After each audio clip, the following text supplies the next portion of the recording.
Have you felt life is turbulent and stormy? Already, seas in the Middle East are quite choppy and on fire. Have you felt like this? I'm sure most of us have gone through our hard times and ups and downs of life. There are storms.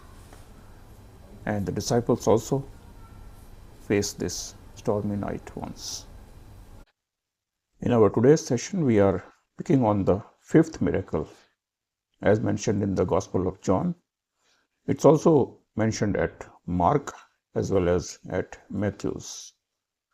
In the Gospel of Matthew, it is at 14th chapter, 22nd verse onwards, and in Mark it is at 6th chapter, 15th onwards. And in John it is already, I'm reading in front of you. And this is after the miraculous feeding of the 5,000. Certainly the crowds were quite fascinated by that feeding, and they were following him to make him the king because they thought he is a prophet, someone like Moses or Elijah. But they didn't understand the kingdom of Jesus. And Jesus was not willing at that time to reveal his plans. So he sends the crowds away, as well as his own disciples. He sends them away to go to the other side of the Sea of Galilee in a boat while he goes up the mountain to pray in solitude.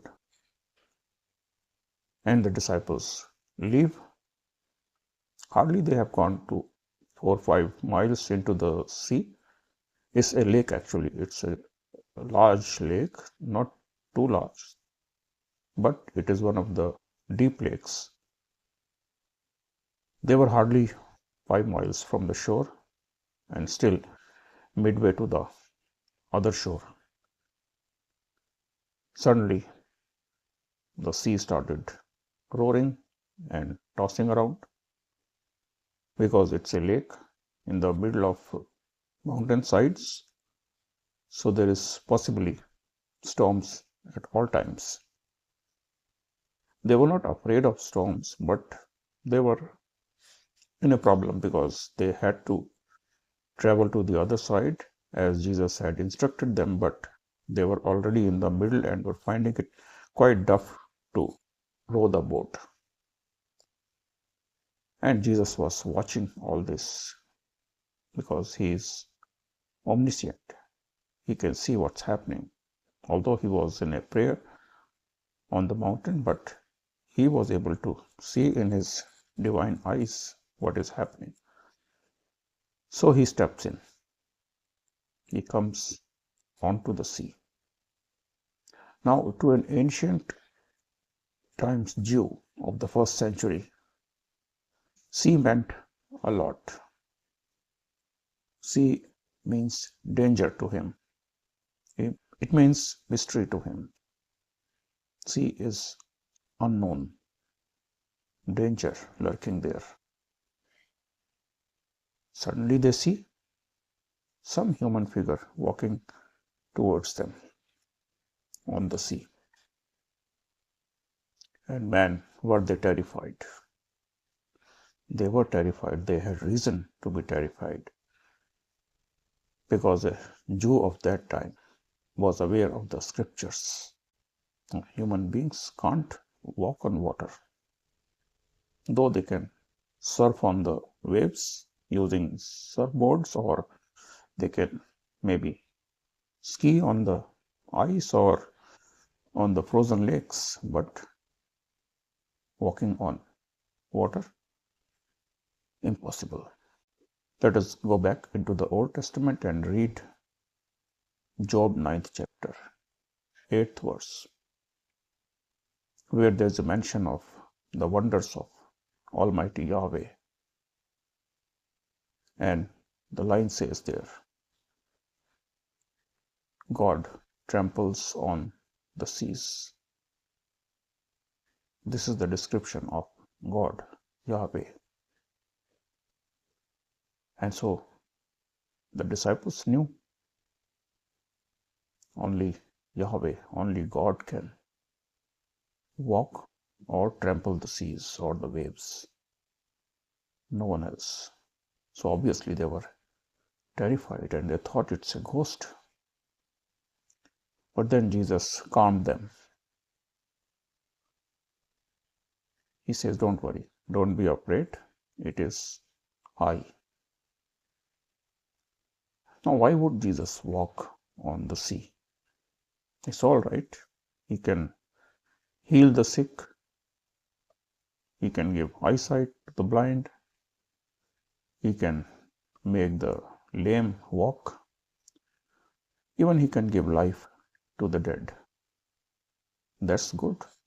But why would he walk on the sea? Is it to show off?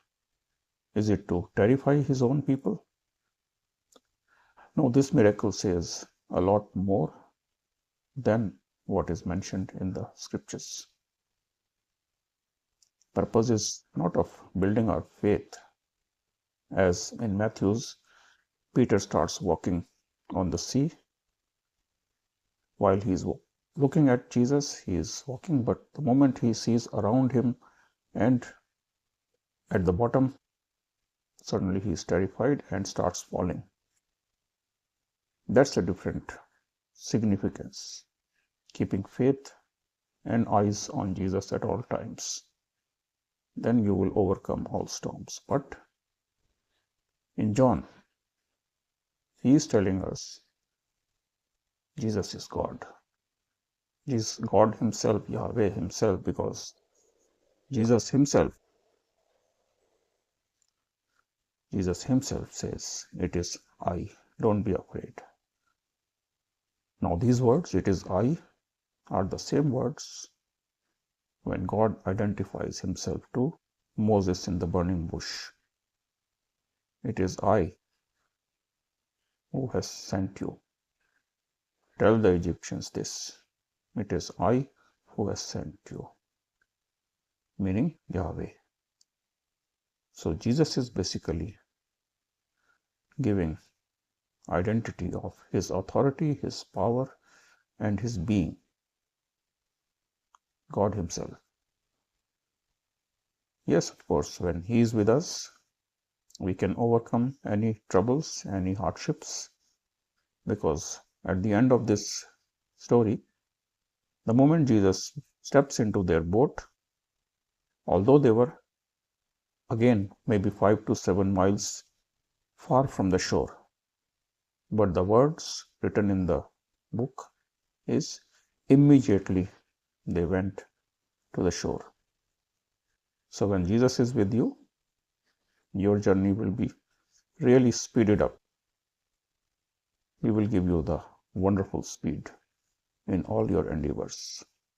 So friends, keep this miracle really dwell in your heart to give you the proof Jesus is the authority, God himself, and he has identified himself in this miracle. Do like and post your comments or your doubts and subscribe to this channel. Have a good day and wait till tomorrow for our next message. Thank you for watching.